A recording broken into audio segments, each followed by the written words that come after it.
Ms. Bauer, thank you very much for joining us today. Oh, my pleasure.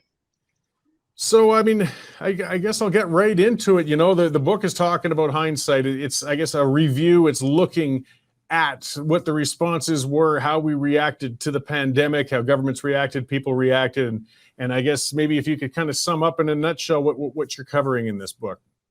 Okay, I've read a lot of pandemic books as part of my research. This one is a little bit different in that it really focuses on the psychological, sociological dimension. So it's not as much about, data, this fact or that fact, although there certainly are some of those, but it's, why did the world go mad? What happened? Why was there this level of fear? Why was there this level of groupthink? Why was there this level of shaming and snitching? And where did that all come from? And so, in order to make my case, I don't just talk about my own views, but I enlist the expertise of 46 people from various disciplines, not just science. And that's really important because I think, novelists and artists and lawyers and philosophers, they all have really important things to say about a pandemic. So I bring together all these people, including scientists, and through them, I make the case for some of what happened and why it did. Yeah, and it was at 46 dissenting thinkers, I believe is what you've got listed in that book who have come out. And we can't dismiss the people on the grounds, the musicians, the novelists. They've traditionally been part of our social fabric. They've put out social trends from their periods of observation historically. And it's very important to hear what they say, not just the fella in the lab coat in the back of a room somewhere. And as you said, it was almost a temporary madness the world went into. We'll be studying this for a long, long time, but now at least we're allowing some of the voices to come out and even talk about it. That was part of the trend. Everybody was being shouted down if they swam against the current. I've never seen anything like it. I'm 66 years old now, so I'm old enough to be a grandma, although I'm not one yet. And I was 63 when this all started. And so, but I never, even though you'd think I might be in a demographic that wanted to stay home and say, stay safe. No, never. That never made sense to me. And in fact, I could not understand why my friends and colleagues and family were so on board with this. I could not understand it, and it troubled me mightily.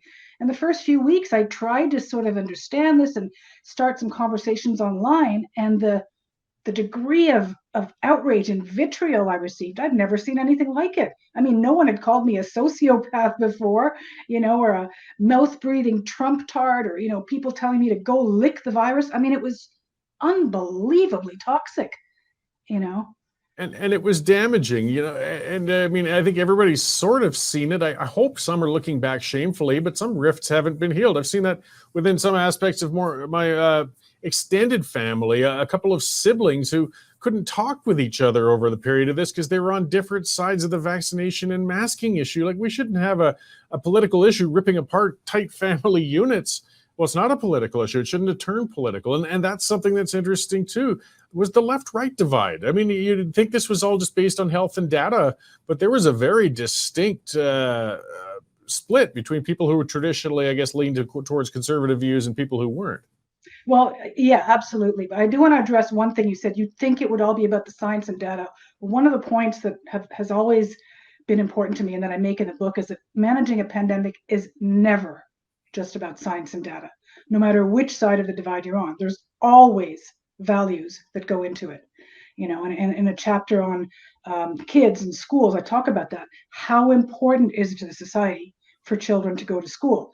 There are no formulas to tell us when to close schools and when not to. It's always going to be a value judgment. Data can inform that value judgment, but it's never just a question of the science, so to speak, no matter how good the science is. And yes, as far as the political divide, and that's another issue that I address in the book, about this ridiculous left-right thing, because traditionally the left has really paid attention to the working class and the struggles and the need to earn a living and a dignified living and all that stuff, and that completely went out the window. And there are so many people like myself that I have met through all this that came from perhaps a more left-leaning background and just got thoroughly disillusioned with the left over the past 3 years and now find ourselves politically homeless. Well, We've it's come to appreciate some things from the right, but we still are kind of in this no man's land. and we socially disrupted an entire generation at some of their most formative periods. I mean, the fear and the division and some of the things imprinted upon children when the schools were shut down and so much fear was being spread around. And even when the numbers were coming in, I can understand some panic in the early part of a crisis. Okay, we don't know how this is going to move. We don't know who it's going to hurt. We really, want to act and see if we can't get it under control. But I mean, after a year, we had a pretty good idea that thankfully children were virtually immune from harm from this virus. But even then, we couldn't get them back into the schools. We had hazard tape going around playgrounds. We wouldn't let them get outdoors and socialize. And that's going to affect them for the rest of their lives. Yes, and to add to that, all the guilt that we lay on them, that was another thing that just really disturbed me from the start, is this idea of telling children, well, don't do XYZ or else you might kill grandma. Well, no. I mean, if you inadvertently transmit a virus to someone, you're not killing anyone. Of course, we try to be careful and we don't do these things on purpose, but humans and viruses have coexisted since the beginning of time. You cannot make a child feel guilty for inadvertently doing something that is just biology. So I found that outrageous, and I think that really affected a lot of children, and I'm still hearing about it today, where they just, oh my God, if I take off my mask, who am I going to kill? It's just crazy stuff. It really was like the world. It's the title of one book that I quote in my own book, The Year the World Went Mad, by an epidemiologist, a mainstream epidemiologist. And that is in fact what happened. The world went mad, I believe, for 3 years. Without doubt, and rationality went out the window, and so many things that we can't take back. We had family members who might be passing away of something that is clearly terminal. Nothing is going to save them. The most important thing in the last period of their lives is to try and see some loved ones one more time before they go. And we kept loved ones out. Who cares if you're going to give them an infection of COVID when they're going to die of cancer in a week? They just want to hold somebody's hand one more time. And we did not do that. It just amazed me that people lost sight of that, and that is a theme that I return to a lot in the book. What are we here for? And what do we want in the last moments of our lives? Do we want to be, protected from humanity, or do we want to reach out and sort of look over our lives and think and connect and make memories? It was such a monolithic response.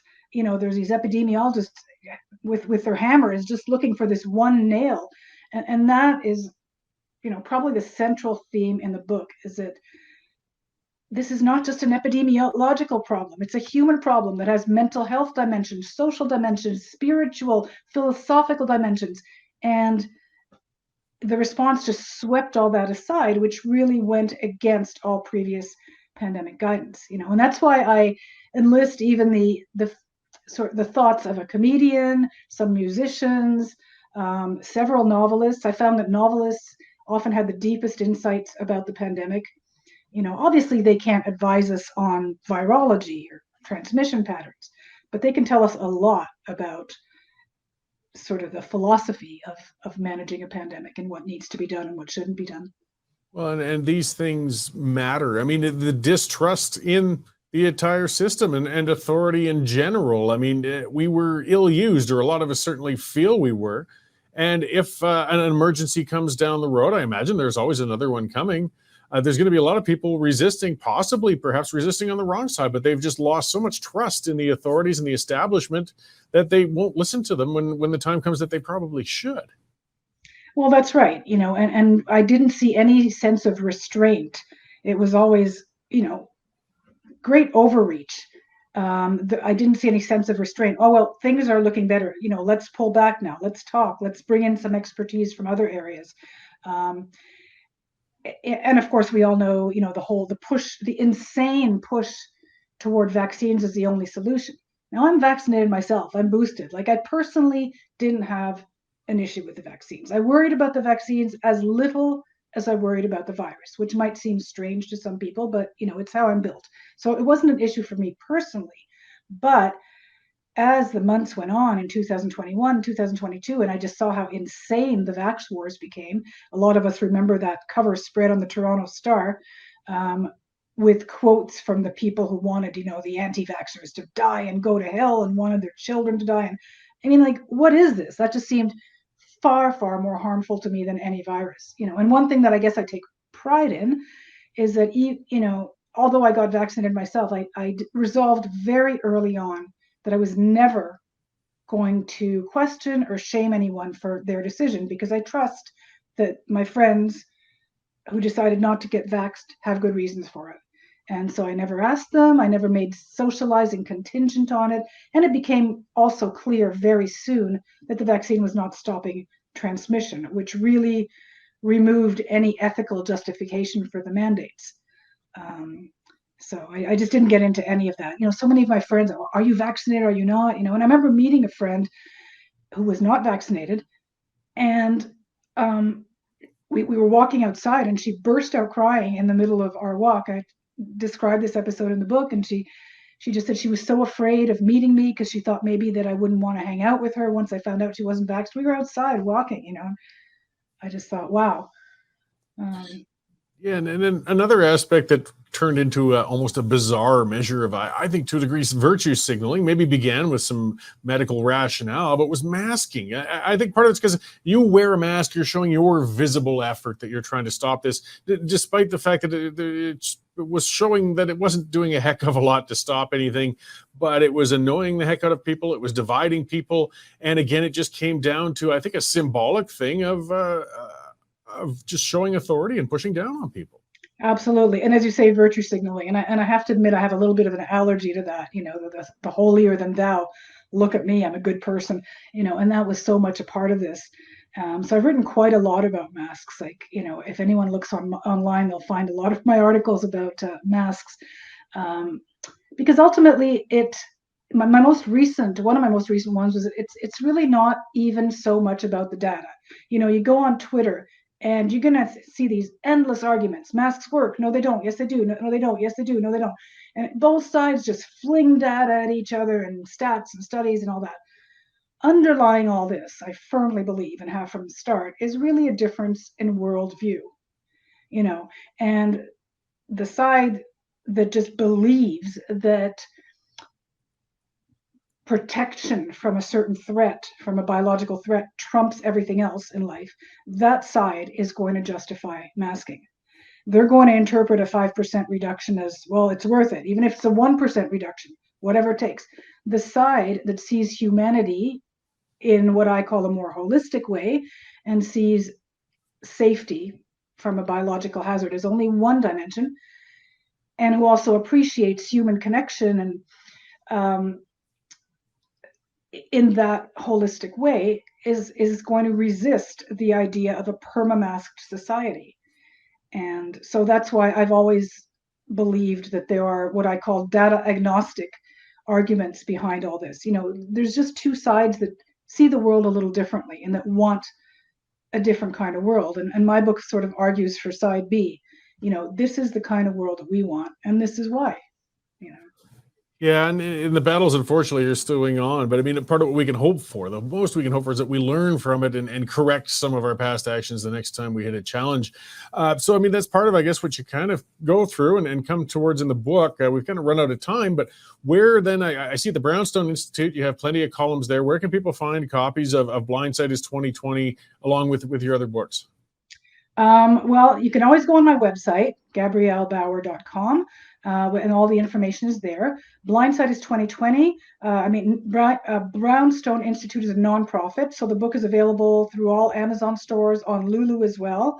So it's very easy to find. You just Google the book, Google my name. You can find ways to order the book. If anyone speaks Spanish, it has also been published in Spanish by a Madrid publisher. So all that's available on my website and just by Googling my name. Well, excellent. Well, thank you for writing that. We really need to examine what we've done to ourselves and try to do better in the future. And this book's an important part of that. And thank you for coming on today to share part of that with us. Well, I thank you. All right. Well, I hope we get the chance to talk again soon. I'm certain there'll be more to discuss. Okay. Thanks, Corey. You can become a Western Standard member for just $10 a month or $99 a year for unlimited access.